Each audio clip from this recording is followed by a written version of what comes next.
What if color wasn't just decoration, but medicine for the soul? Today's guest, Taiga Bentley, is the founder of House of Taiga, a creative brand that's turned quilts and color into a global celebration of artistry, motherhood, and mindful living. What started as one baby quilt has grown into a movement, one that proves that beauty and wellness can be stitched together, one piece at a time. It feels especially fitting to close this chapter in color. The Dean's List began with Namai Studio founder Bianca Kurikatu, a designer whose work is also rooted in color, ritual, and restoration. The show's very first tagline was "Experience wellness in full color," and this episode brings that intention beautifully full circle. This conversation is also close to my heart. It's the final episode before I take a short pause from maternity leave with my second child. But not to worry, the Dean's List will be back in 2026, brighter and bolder than ever, with more stories about creative entrepreneurship, wellness, and the art of building well. For now, we're closing this season and this circle in full color with Taiga Bentley. I hope you enjoy. I'm Alison Dean. I've scaled companies, led global teams, and I'm a lifelong student of well-being. And yes, motherhood is part of that curriculum. After years partnering with visionary leaders, I know the future belongs to those who create with care. Welcome to the Dean's List. More than a podcast, this is a community of thoughtful founders, creative minds, and conscious consumers. If that's you, congratulations. You're already on the list. Welcome to the Dean's List, where we explore the art of building well. I'm your host, Alison Dean, and today's guest brings color to life. Like, actually, quite literally. Taiga Bentley is the artist and founder behind House of Taiga, a brand that transforms quilts and coats into wearable joy. What began as a creative outlet during early motherhood has grown into a global community stitched together by color, curiosity, and play. Through her work, Taiga reminds us that beauty isn't just decoration, it's a language, one that can comfort, inspire, and connect us across generations. Taiga, so happy to have you on the Dean's List. Oh my God. Hi, I'm so happy to be here. Can I bring you into my house and you can Yes. just sit next to me and Yes. say stuff about me while I Yes. work? I am so pumped up. What an intro. I try and do this, and so it is very validating when I get that reaction. But yes, I would love to. You're the first person that's welcomed me in to be a sidekick for just voicing things. So you're hired. Okay. Thank you. Thank you so much. All right. Wow, what an experience that was. Okay. I feel so good about myself. I love it. Okay, so I know that many, many, many, many people do know what House of Taiga is because you have quite a community around you. But for those that don't, that could be, listening to the Dean's List and they've heard a lot of things, but they don't know what House of Taiga is. Can you give us the brief snapshot of what House of Taiga is all about? I'll do my best. Okay. I am Taiga of House of Taiga, and it started because I needed a place to put my unbridled color obsessions. And most of the time, it goes into my house, whether that's decorating one party hat that turns into 40 party hats, or one pom-pom that turns into 700 pom-poms, or any number of rainbow collections. I one day found quilting. And of course, I never looked back. So House of Taiga became a sort of play on my creative endeavors in the quilting world, where I dig in to my deep, deep obsession with gradients and rainbows and all things color, and also apply my skills as a curator in the arts to pick fabrics, deal with illustrations, patterns, dialogue in texture, and to create objects, whether they're quilts or coats, that look beautiful from afar and are also very interesting up close, just like a museum exhibition. Yeah, I mean, for people that haven't seen your work, it is captivating. It's quite stunning just how it all comes together. We'll get to that at the end. We'll tag everything and all that stuff. But okay, so in your, I guess, collective artistic journey, did you always know that you wanted to have like a way to monetize your creativity? Was that like part of it, or was it you just love being a creative person?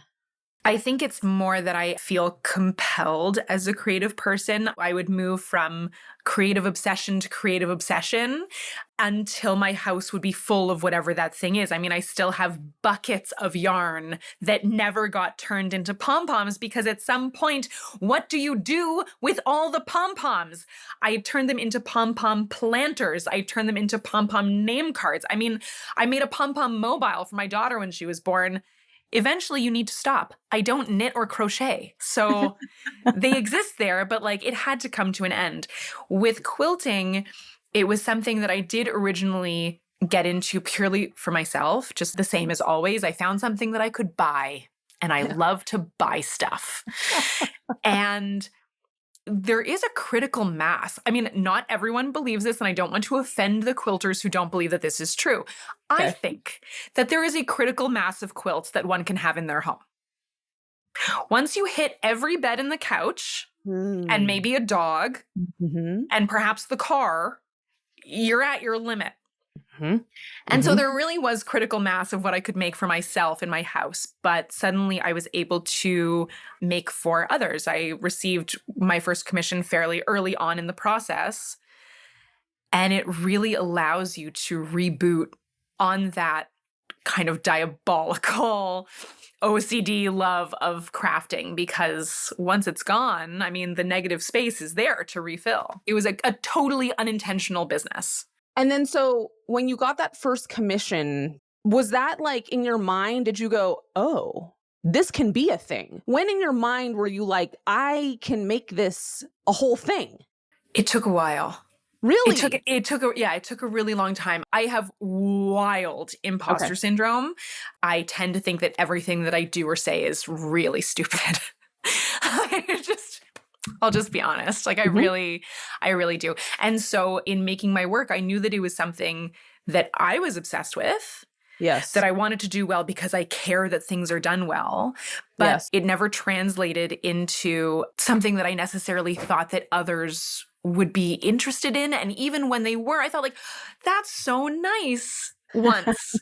That's so nice twice. Like it was maybe 7 or 8 commissions in when I finally started to believe it might turn into something. And it took strangers. There was a certain point where it was like family commissioning or friends of family, you know, my Right. parents' friends for their grandkids or friends of friends. And to me, that reads as a favor, you Okay. know? I Mhm. really think like they're doing me a favor to be nice because they pity me and my dumb, dumb self. No. Okay. And it's funny now. In retrospect, yeah. In retrospect, I got to be honest, there's a part of me that still feels that way. That every time I get a commission, every time, even when I started doing workshops and the first one sold out in 24 hours, I was shocked. And I Wow. thought, you know, like they must feel, it must feel really bad for me. I must look really No. sad. Yeah, I have Wow. like a crazy imposter syndrome. So it did take a long time. And it was only when I started being approached by total strangers via Instagram to do commissions Yeah. that I really had faith that this was something important. Yes. When did the Instagram begin of like showcasing it all? Did that coincide with the first commission? It was earlier than that. It was with my first quilt, and I was so pleased. Like, I loved the photos. I loved the way that they looked, and I loved taking photos of the quilts I was making, and I loved exploring all of the fabrics. And I realized at a certain point that my personal Instagram was just being overloaded with photos of quilts instead of like my art gallery that I own and run, or my family, or my friends, or my life. Like it just became like quilt photos. And I thought, no one's going to care about this. Mm-mm. I'll begin a different Instagram where I can just upload quilt photos to my heart's delight, and my mom will follow it, and that will be enough. And then many more people did. Okay, so obviously because you had your own art gallery, you already were akin to running a business in some capacity. I Mhm. mean, there's structure, there's things that have to happen with that. So, I mean, running multiple businesses can take a lot of work. So, how has that been to navigate for you? It's been interesting. It's probably not done to a professionally administrative standard that I would expect in the gallery. Do you know J.K. Adam? He was like quite a famous influencer, at some point artist. And one of his quotes, which is one of my all-time favorite quotes, was, "Do something you love and you'll work really hard every day, all day with no boundaries whatsoever and take everything extremely personally." Versus the like, do what you love and you'll never work a day in your life. That really is something that I have taken on in a serious way. When it comes to my quilting business, it's a 24-hour gig. Yeah. It's 4 a.m. It's 1 a.m. It's every spare minute that I have. I try to respond to every inquiry I get, every comment on Instagram that I get, any question about, even tutorial stuff in my inbox that's within or without my field. Like, I really do take it very, very personally. Yes. The gallery, not so much. I mean, the gallery is like my career. It's my very serious profession and it's a great love of mine, but I know when to put my email away. With quilting, I haven't yet struck that balance. Oh, that's interesting. That's interesting. And then with the gallery, has now having House of Taiga influenced the kinds of things you bring into the gallery? I try not to let it. Oh, I really do. And in fact, most of the people in the gallery world do not know about House of Taiga. that's so interesting. They're separate worlds. In the gallery, I'm an art dealer, so I represent other artists, and my Right. focus needs to be on their creativity and their career. And I'll wear a coat that I make when I'm working, but I won't necessarily talk about it if I'm, with people that I don't know very, very well. That's so interesting. That's so interesting. It makes sense. I get it. Like, it's kind of the separation of worlds in a way, and they're very different worlds. I don't live in that world, but I have friends that exist in those worlds too. So I can imagine that it's just, there's like a line of demarcation or something. I do wonder if any of it will eventually, I feel like it's not so far-fetched to expect that at one day, I don't know. I'm a person who loves color. I Yeah. love maximalism. There's no question that the artwork that I love and I love to look at is much closer to the world of quilts. But there are things, the gallery it's a 53-year-old gallery. It's very, very well established in Canada. We represent serious artists. We represent the estate of Robert Mapplethorpe, for example, across Canada. We Mhm. have artists who are major architects. They come from all over the world. They're award winners. They're museum, to a certain extent, I can't say like, but I love these rainbows too. My personal obsessions need to stay at the door. Right. That's interesting. Okay, so let's talk about color. Your relationship with color, has it changed in some ways since birthing House of Taiga? I love that. It's deepened. It's Deepened. ripened. I Okay. think that there's a certain amount of math involved when it comes to quilting and color because I'm dealing a lot of the time with pixels and with ombres, and you really need to dig into tones and shades, and they have to be right. Like, you can't force it. It's Mm-mm. either right or it's not. There is a science there. There's the optical science of color and color theory that comes into play. And if I'm looking for, a specific color of turquoise and it's not made, Mm-hmm. then the hunt begins until I can find it. And so it's a very expensive endeavor. I feel like it's probably that your level of specificity for color has significantly just gotten more focused. So you have like a hyper awareness of when something is not right in the color spectrum realms. You're like, oh no, that's not right, or that's not good.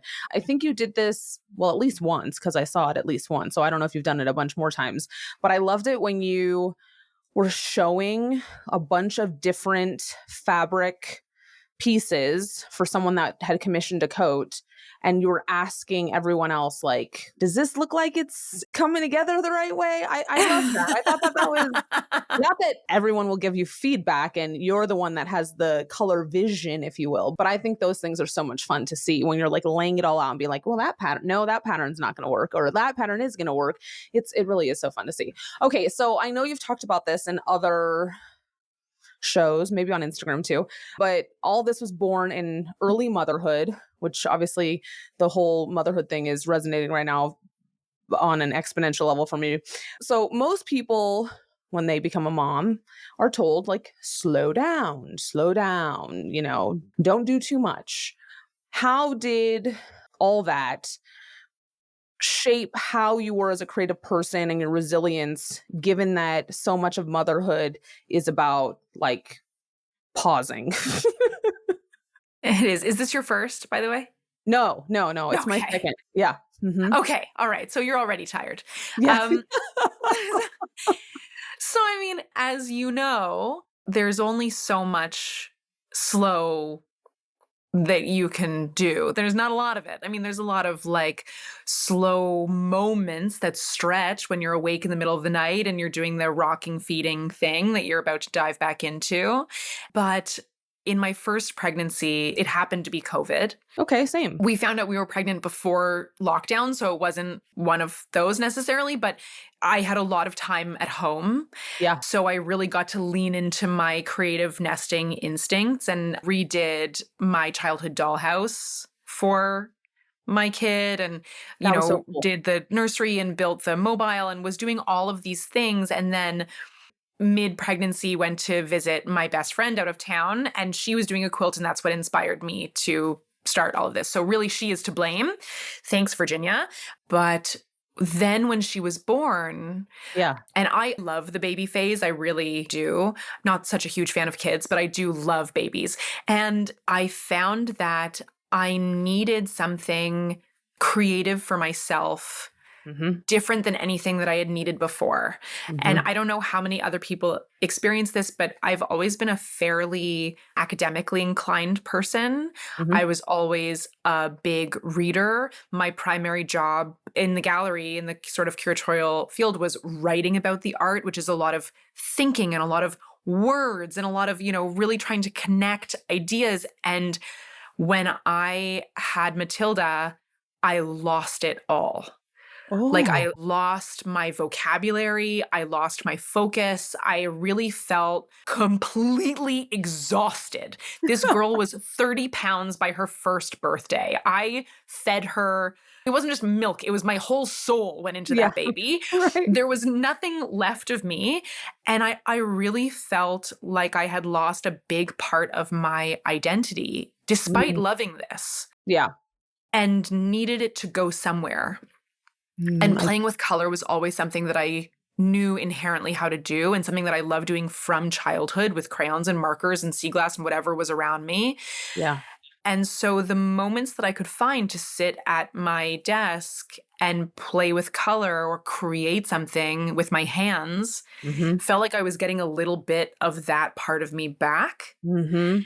And again, again with the imposter syndrome, I had said to my mom, like, this is dumb and I'll put it away. And I don't need a table for this. Like, I don't need a space for this. I'll just, like, I'll put it on the dining table whenever I have time. And she went, Taiga, you need this. I'm sorry. Just, you're going to struggle without this. And she was right. And I mean, that was now 5, 6 years ago that we're Okay. talking. And then when I had my second, and Mhm. I was on mat leave, I made the most quilts and coats that year of any year of production that I've had. That I made something like 51 quilts and coats in a single year at home because I was wearing my baby and just making and making and making nonstop. And in part, that was a reaction to, by then you have a second, you don't have the chance to slow down. There is no pausing. There's the first one needs you and you got to get up and do the thing. Yeah. And I found that in that phase of like, the first one is kind of confused and, she's like lost her mom in a way and she's bonding with her father more. And I'm dealing with this baby and we're trying to figure out how to be a family unit together, but really it's kind of man on man. And it's a very complicated time for a young family. That's when I needed that outlet more than I had ever needed it before because I was looking at this going like, I'm so tired and I miss my husband and everything is very weird and I have no words. Pregnancy eliminates my words. I got to just dig into it and make beautiful things that I was proud of that would engage my children because they love to play with the colors too. And so it kind of Right. became like a safe haven in a way. like a constant too. It was something that you knew was always just going to like not talk back at you or not Oh like God, resist you. stable. Yeah. Yeah. Yeah, so I can truly appreciate that. I mean, that makes a lot of sense. I mean, a lot of moms don't have something like that, right? Where it can really be a creative like purge for them on a constant basis where although it's a lot of work, it's kind of like a re-energizing thing. And especially because I think you work with color, that Yeah. alone kind of like revitalizes in some way. Just like looking at the color spectrum in the ways that you present it, I feel like can just kind of light you back up. So if you're feeling kind of sullen, I mean, you just make yourself a yellow orangey thing and just, like I lighten do up a agree with funny you, place. actually. I think that's a very clever point. I think that, there's a lot of research on color theory and what it does for your brain. Yeah, And having a space that was creative, inventive, resourceful, and mine yeah, as an adult human woman person that existed outside of motherhood or wifedom or right. daughterdom or whatever else was very, very important.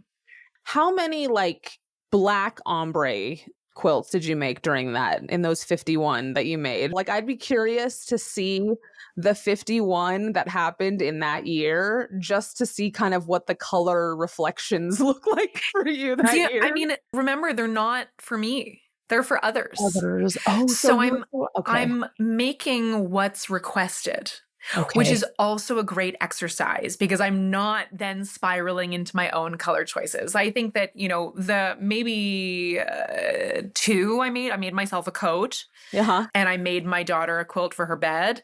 That's it. The rest were requested. So it is interesting, especially when it comes to coats, which I think is very practical. A lot Right. of people will request a coat that is their favorite color up top and it flows to black at the bottom, which is so great. It's visually great and it's also very clever for like dirt and life. Yeah. Right, right, right. Okay. Yeah. I feel like it would be interesting to see though, like all the work that happened that year, right? Like what was being requested. I mean, I feel like you could probably put a whole book together, like a coffee table book of just like That would be fun. going back into it and like imagining, like, okay, second child, I had to do this quilt. Where was my brain at that stage? I don't know. Like it could be a funny reflection journey. Okay, so I know you've talked about this too before. Your grandmother is very legendary in the art world. It was her gallery Yes, that's right. first. Okay, her gallery first. So, what lessons from her, I think, have shaped you the most on how you run businesses, how you lead, all that stuff? Yeah, I love this question because it really does drive home how much she has defined me. Okay. My mom was young when she had me, and so she was a young grandmother. She was 48 when she became a grandmother, Okay. and she lives in the gallery. It's a really cool space for anyone who wants to Google the Olga Corporate Gallery. You can see images of it online. It's a massive industrial space in the West End of Toronto. Cool. And her kitchen, living room, and bedroom are off of the main gallery space. And so, as a little kid, if I was sick at school, if I needed to come home, if I had a day off, that's where I was. Mm-hmm. And so, growing up as a very small child around arts and culture was quite a singular experience that I feel very lucky to have had. And now, in fact, get to enjoy watching my daughters have when they, if they're sick and I bring them into work with me and they're sitting around the paintings and the people and listening to the same discussions about art and culture and politics. And so from a very young age, my grandmother was my buddy. This is not a cookies and apron grandmother. She has dark purple hair. She only wears black. She smokes a pack a day. She sustains herself almost exclusively on cappuccinos, chocolate, and vodka. This is a really serious woman. She's a Czech immigrant. They came over in the 40s. And she began this gallery in 1973 as a woman in a man's field. She ran it out of a basement in Toronto and slowly worked her way up to bigger and bigger spaces as she built this name for herself. And there's no one on the planet like her, and there never will be again. She is of singular focus. Mm-hmm. She's very bossy. She's very stubborn. She swears constantly. Oh, She's yeah. very, very smart, very, very smart, and most importantly, ethical.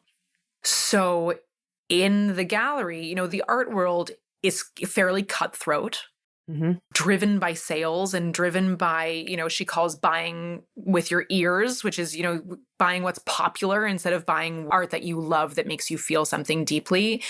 And she's been adamantly against that her entire career. She once had a client walk in who wanted something to go above her couch, and the couch was blue. And my grandmother said, "I'm sorry, I don't have anything that's going to work."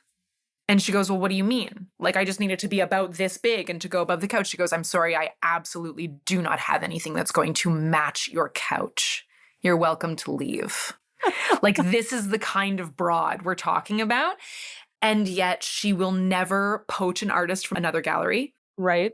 She will always support the people who are in need. If an Mm. artist is struggling, she'll buy their work for her own collection just to help them out. She is always on the phone or welcoming into her kitchen fellow dealers who want mentorship, artists who want mentorship. She is so community focused. Yeah. And that is the way that I was raised, not just as a young person, as her granddaughter, but also then as an employee and now as the owner of the gallery. So Hmm. operating with a community focused outlook in the gallery is at top tier important to me. Developing, maintaining close relationships with the other dealers in the Canadian art market who we all share the same clientele, we share the same recessions, we share the same problem. These are the people that we have to rely on. If we can't call on them for help, then we have no one. Right. And respect of the art, that it mean something. I think that it's important to explain. I run a contemporary conceptual gallery. So all the work that I represent, whether it's painting or photography or sculpture or mixed media or anything, Hmm. is made now Okay. or in the last 20 years by Uh-huh. living artists Hmm. mostly. Hmm. And it's, for the most part, conceptual art. So it's art that requires a story or a background for you to understand the fullness of what you're looking at, or that it's created through the artist's personal intentions or narrative that brought it into being. And I can give you many, many examples of this, but I think that the way that that connects to quilting specifically is that when it comes to commissions, say I'm doing a commission of a big rainbow quilt for Yeah. someone, Yeah. I want to know, what do they do for work? What kind of movies do they love? What kind of food do they eat? Where do they travel? Where are their parents from? What are their hobbies? How do they meet their spouse? What's their favorite color? And all of those things go into the quilt so that a stranger comes in and they see a quilt on the bed and they go, "Nice quilt." But the person who lives with it every day, who experiences it, has a direct, intimate narrative with Hmm. the objects that are displayed. And Yeah. that's kind of what conceptual art is. It's that if you're in the know, it has multiple layers deeper than just being a beautiful painting or a beautiful sculpture or whatever. Right. Yeah. That's yes.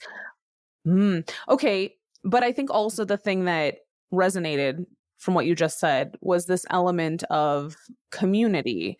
Because really, with House of Taiga too, I mean, you've amassed quite a healthy Instagram community, right? And then I feel like your coats now and your quilts are traveling everywhere across the globe, right? So, in terms of curating this community, and then to your point, how engaged you are on social media with all the people that are messaging you, community.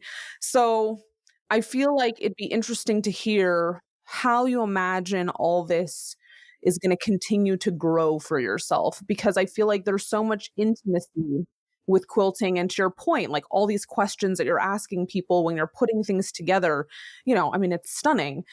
How does that scale for you?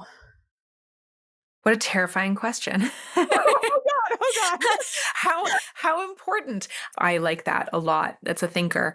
I think that one of the things that I discovered when I started quilting Yeah. was just how massive the quilt community really is. Wow. I'm a minnow in the ocean of quilters. It's unbelievable how some of these like quilting celebs who have 300,000 followers, it's an amazing thing.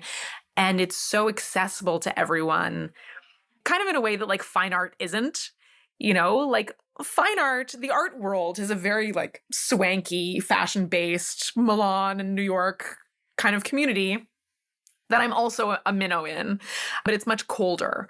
Whereas the quilting community is very warm and very welcoming. And, I really do think that in a way I've managed to make friends across the globe through this thing. It's just from trying to come at it in the most authentic, genuine, goofy, semi-embarrassing way that I can. And I will almost never rewatch my own content because I'm so mortified by my own dumb face. But I do this because it makes me so happy in my brain. Like it really gives me like fizzy, happy brain chemistry. And if I can bring color or silliness or just like a happy 2 minutes to anyone else in the middle of like the doom scroll algorithm, that's the community that I love most. That's what's so good. And it is changing. There's no question that it's changing. My year of commissions when my second was born has decreased by more than half. And instead, it's transitioned into courses, teaching, which is so cool. Not so much anymore. A couple years ago, I would get notes from people saying like, oh, so-and-so is copying you. Here's a link to their page. And my answer was always like, I don't own rainbows. Like I don't have the copyright on gradients. While I definitely wish I did, what I do is not magic. It's just obsession and patience and a shopping habit. Like that's really it. And if anyone else feels inspired to try, that makes me pretty happy too. I think that teaching is extra fun because I get to engage with people in real time in a way that I never had before. It's actually crazy to think that my first workshop wasn't even a year ago. It really is a whole new avenue for me. Yeah. And I had no idea what I was doing. And I had only ever worked in a vacuum. Right. Podcasts, workshops, all of this is brand new to 2025. So before then, it was me and my phone in the void. And spending a weekend with other quilters and seeing their creativity and their curiosity and their enthusiasm. And by the end, I went a bit manic. I worked 16 hours a day. I was at the studio when it opened at 6 a.m. I worked helping with other people's projects until 11 p.m. I had one meal a day, which was pasta and a scotch, and I went right back to it. Wow. And on day 3, when everyone started to leave, I burst into tears, an uncontrollable sob. Yeah. Because I realized you make true friends. You forge genuine connections. Like the community ends up being the thing in the whole of the thing. Right. And the idea that I wasn't going to wake up and see them the next day was heartbreaking. Oh. Like the thing is, life continues and you talk to them on Instagram and you see what they're up to and, you keep in contact. And like, because one of them attended that first one in Nova Scotia, she came all the way from Scotland to do the course. Mind-blowing. Like, if I could have told my imposter syndrome former self that would have happened. Right. Shock. But, she brings it home. She's wearing her coat. It still exists in the world. Yes. And there's a shop in Edinburgh that wants to bring me out to teach a course now.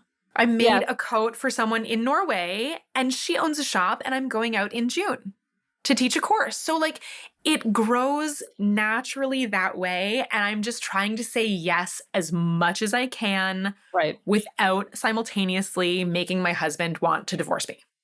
Right. Yes.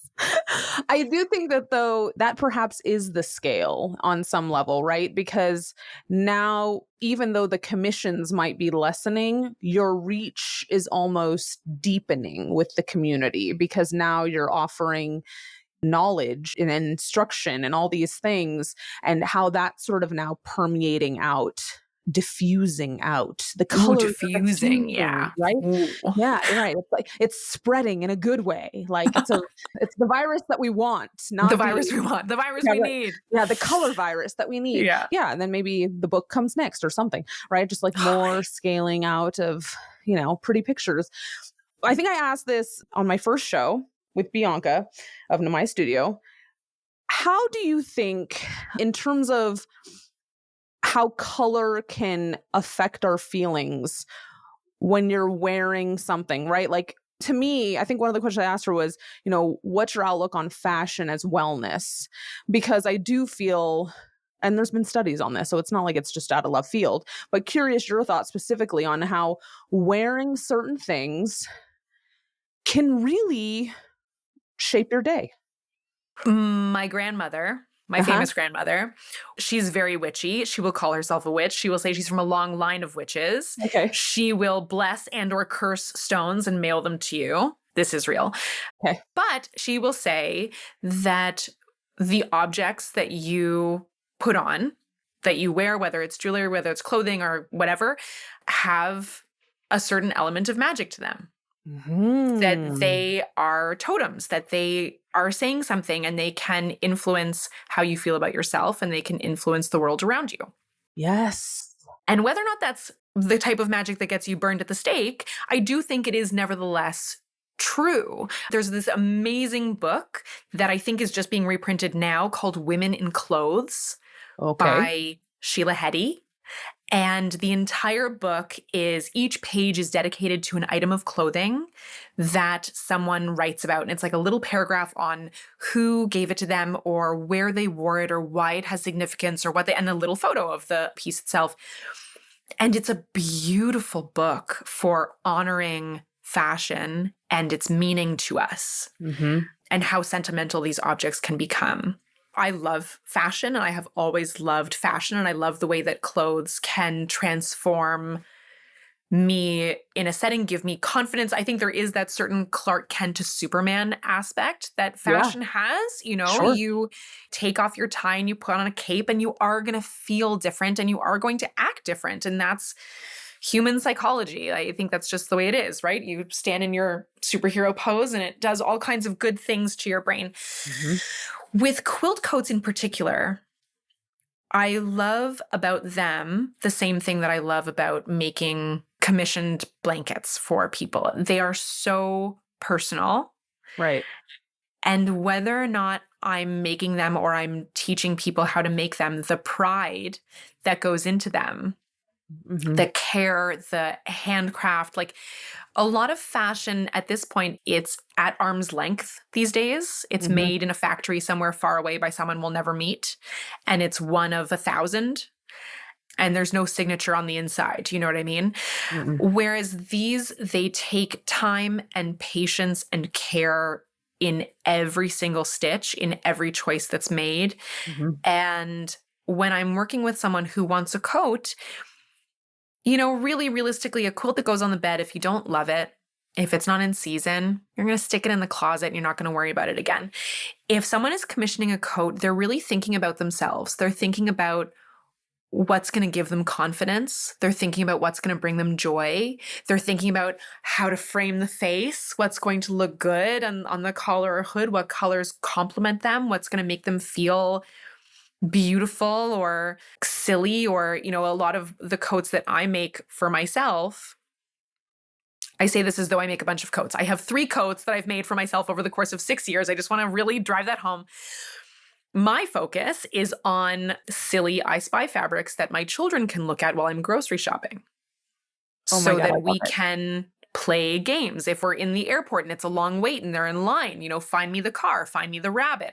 That's the kind of thing that I'm thinking through with what I want. But that's only one example of many ways that people approach fashion. When fashion is bespoke, Uh-huh.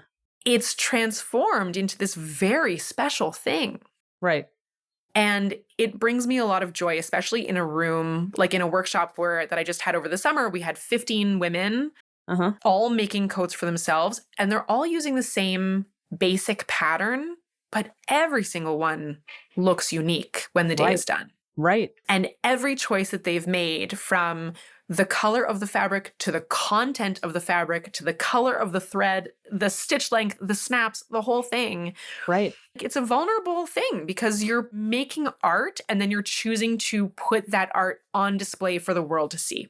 Mm-hmm. I've worked with enough artists to know that that can be a nerve-wracking experience, but also a very rewarding one. Yes. Well, I feel like anytime you're creating anything, and you're seeing the outputs of it, and you also understand the time or the process it took to make it, yeah, you can't help but be affected by that, right? It's like there's just so much with the people around you that were there, and the smells and the sounds and the stories and I mean, there's like kind of a whole lot that's gone into something that you're putting on your body as Yeah, a remembrance of a thing that happened. That's pretty awesome. I mean, I think that's really cool. I it's look a whole forward. magic spell. It is like a whole magic spell. Okay, what do you think the most challenging or surprising chapters of House of Taiga has been? I say yes too much. Okay. Yeah. I say yes a lot. And I realize that I've reached that classic millennial moment where I have two kids and my house and my darling, loving husband and a career and this business. And I also, by accident, started a third business. And it turns out that I only actually have the mental capacity for so many things.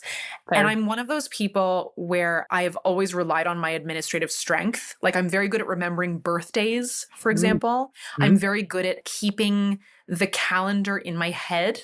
Mm-hmm. And I have my big quilt book and I've got my itemized list. That has always been a place of comfort for me when it comes to running the show, period, running the full circus and whatever is underneath that tent. Mm-hmm.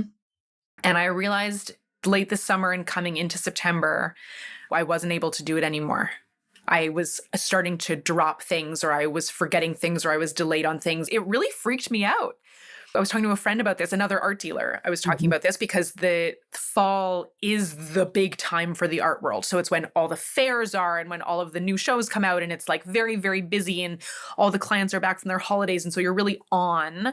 Okay. And quilting took a back seat, but suddenly that means like 5 backlogged commissions and 2 courses I haven't prepped for. And it's just much bigger than it ever was before. Mm. You saw it. You saw it when we tried to pick a date, and I'm suddenly unable to like figure out my own calendar because I'm committing to things, forgetting other things, which is something that I've never had to deal with, not since like undergrad. Right. Okay. That I can tell is going to persist. You know, I saw on Instagram, there was this, I don't know if you know the account, it's this woman who she'll hear quotes and then she'll write them down in her book. And that's the whole account. It's like videos of her hearing people say things and being like, well, and she opens her notebook and she writes it down. Love it. I'll try to find it and send it to you. Okay. But one of the ones that she said that got me was, you can't complain that your plate is full if the goal is to eat. Oh. Do you know the Gen Z term? Because I had to have my little sister tell me, if you say you ate, it's like great success. Uh-huh. So if the goal is to eat, Uh-huh. then you can't complain when your plate is full.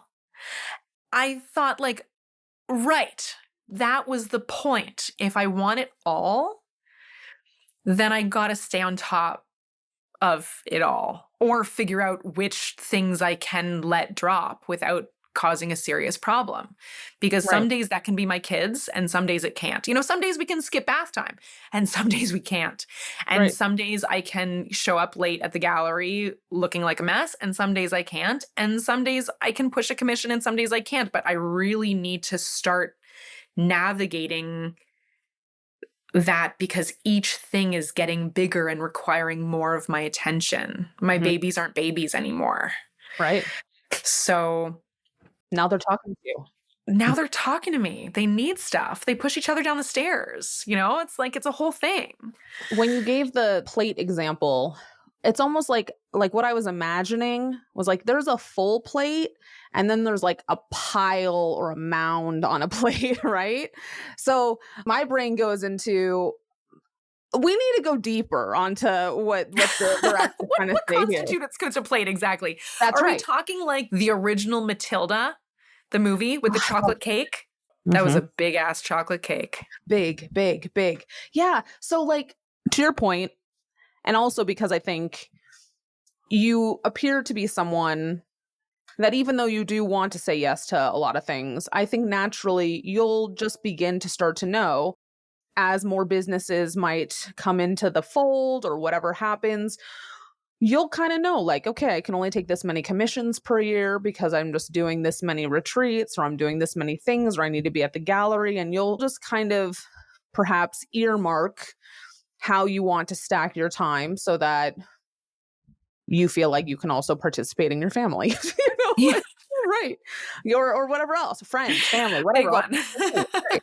Yeah. And I mean, I think too, when you start doing that, you'll also start to realize the things that you want to spend more time doing or less time doing. Cause I think, you can have a thought in your brain of like, okay, I'm going to do this many commissions. Well, maybe that's not the right number. Maybe it needs to be more, or maybe the other thing needs to be less. So it's a little bit of a trial and error thing, but you'll find it. You'll find it. It'll happen. You're We'll like, get there. yeah, you're going to get there. Totally.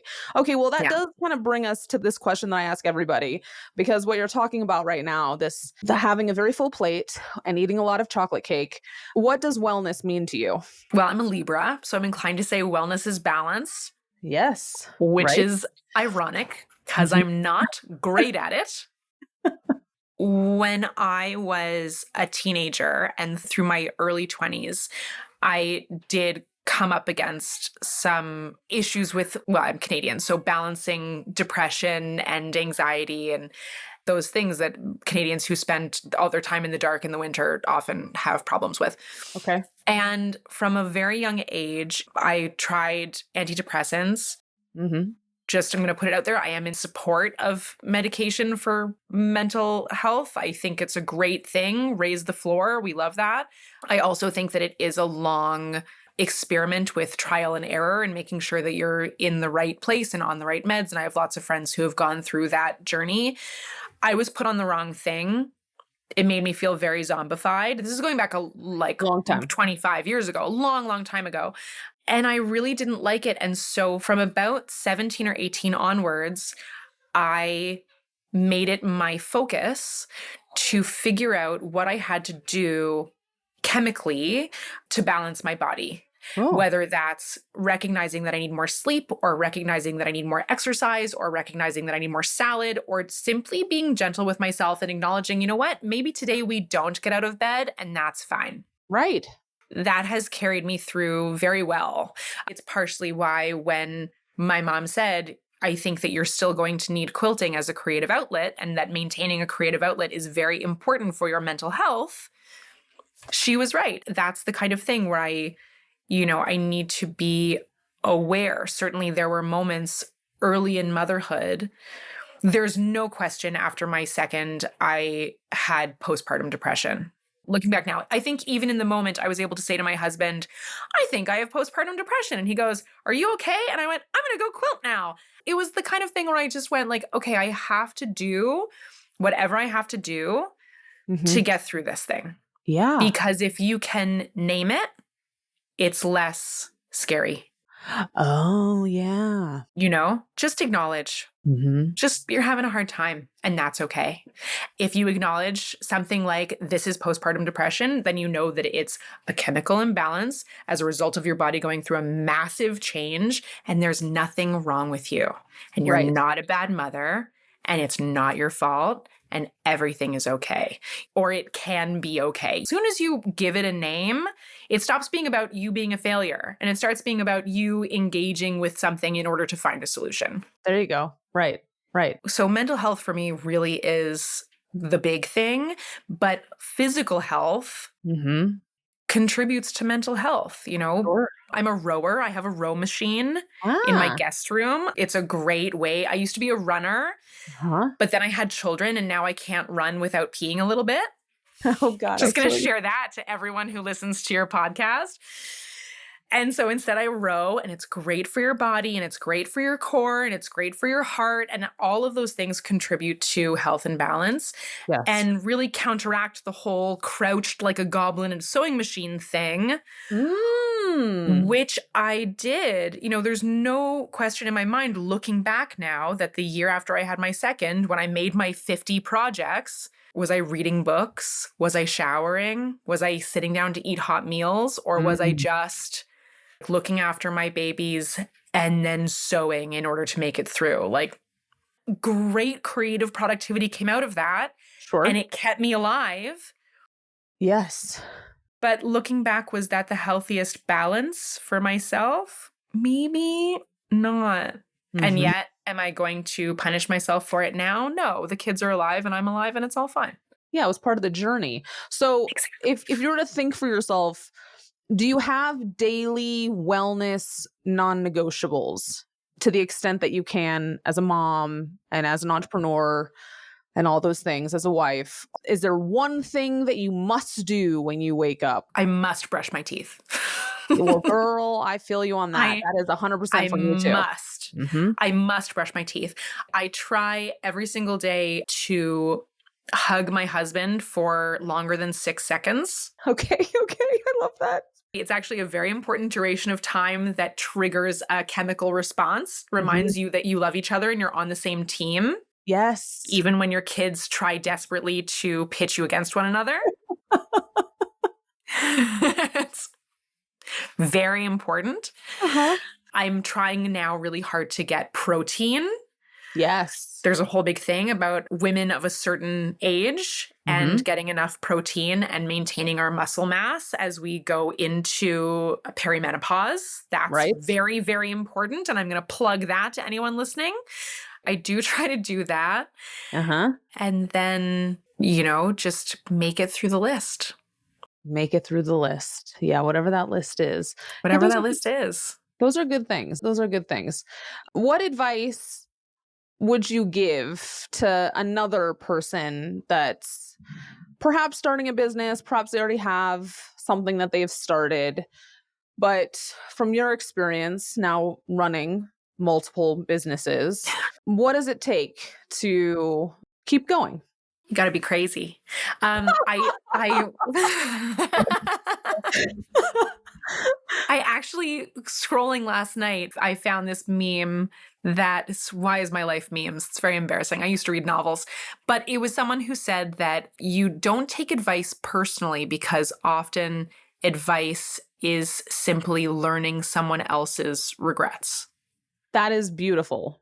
Mhm. which it makes perfect sense. If someone is advising you of something, it's because they learned too late or they wish they had done different or whatever that thing may be. It says more about them than it does about you.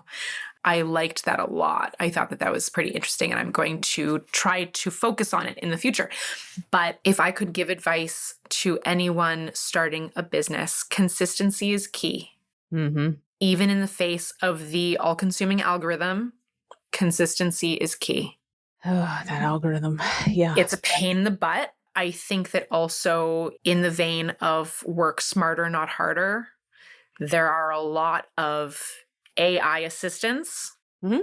that you can employ these days to do the menial tasks that you should not have to do. Mhm.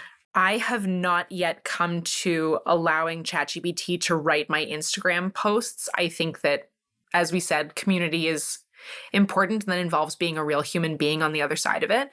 Yep. But if your new business doesn't rely on your personal voice, then by all means, you can churn out paragraphs on there, no problem. And they're great. And then maybe final piece would be gentle with yourself. Don't let that inner monologue get too mean Right. because we're all just trying our best. Lord knows. Yep, we're all trying our best. Yes. Yeah, well said. Well said. Okay, so this is the dean's list. And so I have a little thing called extra credit where I'm going to ask you a bunch of like quick fiery little Oh my questions. God, so fun. Little extra credit. I mean, hopefully none of them are really that hard, but let's see how it goes. All right. Early bird or night owl? Early bird. Coffee, tea, or scotch? All three, coffee in the morning, coffee in the afternoon, tea in the evening, scotch all night. Okay. What color best describes your mood this week? Periwinkle. My favorite color, very mercurial, sometimes blue, sometimes violet, feels really good on the brain. I'm all about it. Every week, I'm a periwinkle. Oh, just like it's constant. All right. Favorite song or maybe an album or maybe a singer that you like to quilt to? I quilt to audiobooks. Oh. That's my jam. I'm a big audiobook person. I did the entire Wheel of Time fantasy series in audiobook. It took me months and months, but that's where I live. However, thanks to my two small children, the K-pop Demon Hunters soundtrack is I love lit. Oh my God, I love it. Okay. Is there music playing in the gallery? No. No. No, No, it's sounds of quiet. silence. It's like a church. You go in, it's quiet, it's meditative, unless the artist has picked music to go with the work, which Yeah. sometimes Neutral. happens. Neutral. Okay. Neutral, Mhm. neutral. Okay, so do you ever go to a concert? Music concert? Sure, yes. I've been to many concerts. I think that my favorite Uh-huh. concert to this day, I mean, it's a real toss up between my childhood favorites, Bare Naked Ladies, Oh. or a much more adult concert. I saw Bon Iver at a beautiful location in Toronto that has really, really great acoustics. And it was a very intimate concert. And they were doing incredible stuff at the time. And it was wonderful. Oh, cool. But yeah, I would say that if you're looking for my musical tastes, I'm an indie girl. Let's talk about another book. Could be audio, could be not audio, but that's shaped how you see life or creativity. Oh man, so good. Just one? You can name a couple. Or I don't know, 10. I don't know. Okay, well, I already mentioned Women in Clothes, Yes. which I think is a great one. It doesn't need to be a cover to cover read through. It can live on your coffee table and you can just engage with it as you see fit. Yes. One of the funniest and one of my favorite books of all time is called Lamb, the Gospel According to Biff, Christ's Childhood Pal. Oh. It's a satire about all of the years between when Jesus was 13 and when he was 30, when he shows back up again, and what happened in those times and where he traveled and who he studied with and what he learned. And he went, into Asia and studied with the Buddhists and how he came up with all his teachings, but also told from the perspective of just like a Jewish kid in biblical times, because he was, and I've read it 20 times. It makes me laugh every single time. It's so great. And I highly recommend it for anyone who wants something like light and fun, but also historically based, but fiction, and whatever. It's great. So I think that in terms of my silliness, Uh-huh. that writing, the author's name is Christopher Moore. I've read everything he's ever done. That's his only like historical one. Everything else is very clever and funny, and a lot of it has to do with art or with LA or whatever. I highly recommend his work. Okay. And the other one would be The Time Traveler's Wife. Oh. It did become a movie Right. with Rachel McAdams. Yes. No offense to her, whom I love. The movie was a bust for me. The book is beautiful. It's a really unique take on family and love and being in and out of time and how that changes you. And I think that, growing up in such a weird creative space with weird creative people, and I'm very close to my family and I'm very close to my siblings, and I always loved the way that she describes that kind of thing. Good Rex. I like it. Okay. All of us have homework now. What's one word to describe your business journey so far? Colorful. Great word. Great word. Great word. It works on so many levels, It does. It does. It does. It says a lot. It can say a lot. This might be something that you might have already answered, but I'm going to ask it. What's your go-to ritual when you need to reset or spark inspiration? I don't think I've ever been asked this, and I don't have an answer prepared, but it's quick fire. So let me think. When I need a reset, Uh-huh. I pour myself a scotch in my favorite confetti glass, which has all different colors of glass in this like bubble glass, or I will take a plate out of my kitchen and throw it in my yard. I love it. My husband does not know I do this. Well, he probably doesn't listen to the show, so you're I'm right. sure it'll be okay, but I do smash the shit out of a plate if I need to. And you're like, and suddenly I feel reinvigorated. And suddenly I feel better. Or I will simply go into the studio. I will set all of my other projects aside. I will grab a handful of fabric and I will just use it as a practice run to create a new gradient and just let my mind clear. Okay. I love it all. That sounds great. 3 very different things. Yes, you have options. That's great. Something that you wish more people understood about handmade work. The value of time. Yeah, it takes time. I think it's something that we forget. I think it's something that in this day and age of immediacy, we take for granted. And there is something very, very valuable about the human hours that go into creating something. That requires an amen. Do you have a dream collaboration? Could be someone alive or not, but is there a collab that you've pondered? Oh my God. The only one that I can think of would be, Rachel Castle. She does like bedding and clothing and all kinds of cool stuff.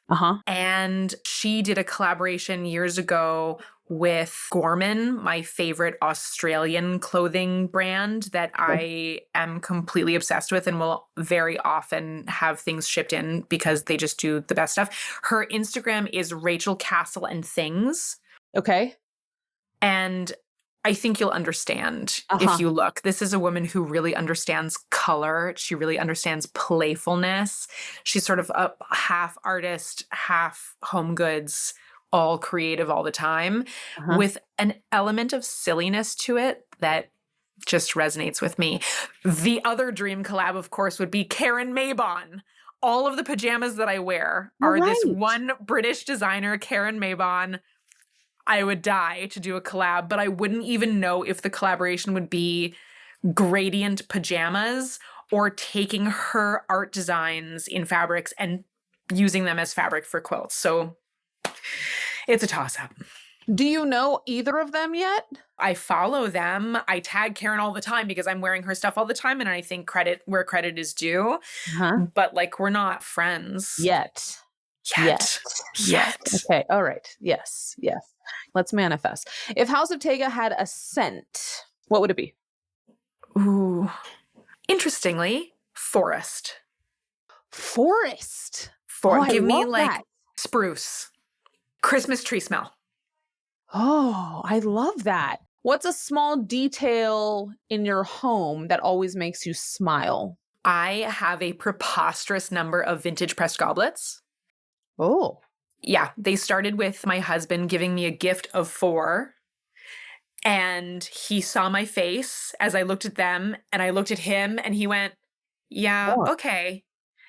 And then it began a 2-year obsession, a deep dive on eBay and Etsy. And I now have something like 60 rainbow goblets in a rainbow gradient on my bookshelf. And they bring me joy every day. And we do use them when we drink. So have you photographed these? Have I missed the photograph? They were maybe in stories, but just not on the feed. Yeah, but I'll send you a photo because they do bring me a lot of joy. I mean, it sounds magical.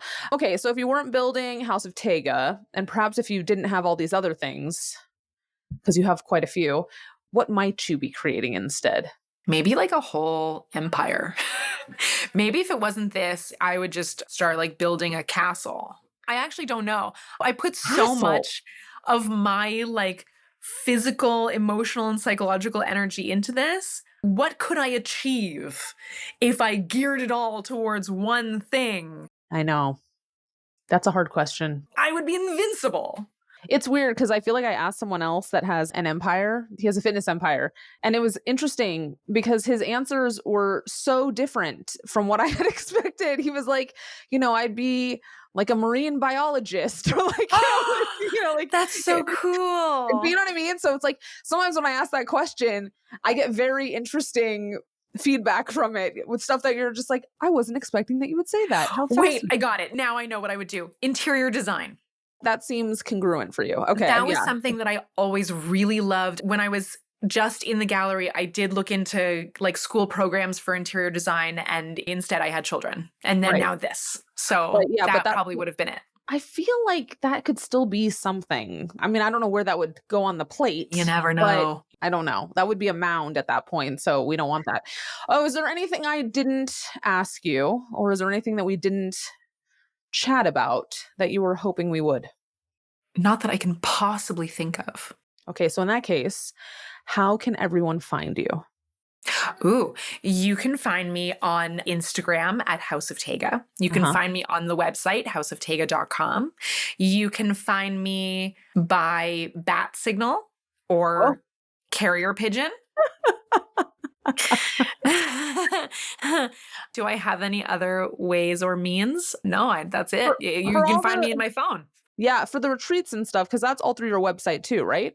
Yes. Yeah, it's all there. And I do have a fairly confusing website because I built it before I understood websites or what this was going to become. So on my list is to redo it with all of my podcasts and press and workshop schedules and things that are going to make it much, much easier to engage with House of Taiga in the future. Love it. I'm so delighted to have had you on the Dean's List. Thank you so much, Taiga. You are a joy. Truly, you are like the manifestation of everything that you create, truly. Like, it's so fun. Everyone should follow you on Instagram because it's just a good time. You're like a good time. Anytime you pop into my feed, I'm like, that's going to be a good time. I'm going to watch the whole thing, you know? So well done. That makes me so happy. Thank you for having me. This was an absolute blast. And I'm so excited that I get to round out the season before you welcome number 2 into your family. I'm so excited. I'm like, don't make me cry. Thank you for watching this episode of The Dean's List, where we explore the art of building well. If you enjoyed this conversation, please give it a like, subscribe to the channel, share it with a friend who'd love it too. I appreciate it. If you prefer to listen on the go, you'll find the full audio version wherever you get your podcasts. This community is all about building businesses and lives that feel good, and we'd love to have you along for the journey. I'm Alison Dean. I'll see you in the next one.